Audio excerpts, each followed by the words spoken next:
సఫలం మాన్య జనగణ మంగళ నాయకుడా ధనము చరితల నాయకుడా తరతరములు మము పరిపాలించర స్వామికుడా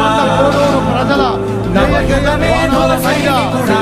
సమయము తెలియని సేవకుడా యువన వ్యాంధ్రకు ప్రగతిని చూపర సాధకుడా ముఖ్యమంత్రి వర్యులు శ్రీ నారా చంద్రబాబు నాయుడు గారి యొక్క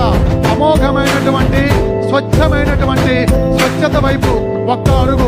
స్వచ్ఛత వైపు ఒక్క అడుగు, స్వచ్ఛంద సాధన లక్ష్యంగా దార్శనిక ముఖ్యమంత్రి వర్యులు ప్రీతమ ఆంధ్రప్రదేశ్ ముఖ్యమంత్రి వర్యుల వారికి సాధారణంగా సమయంగా స్వాగతం ప్రవేశిస్తుంది. అలమండ కోడూరు అశేషమైన విశేషమైన జలహారతి పడుతూ ఈనాటి కార్యక్రమానికి మాన్య ఆంధ్రప్రదేశ్ రాష్ట్ర ముఖ్యమంత్రి వర్యులు 7 పదుల వయస్సులో ఇదే నెలలో అంతర్జాతీయ విమానాశ్రయం వీరవరేణ్య అల్లూరి సీతారామరాజు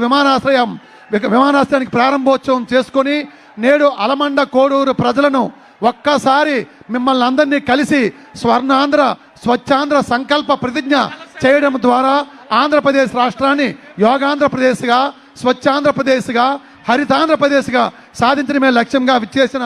మాన్య ఆంధ్రప్రదేశ్ రాష్ట్ర ముఖ్యమంత్రి వారికి స్వాగతం తెలియజేస్తూ కార్యక్రమానికి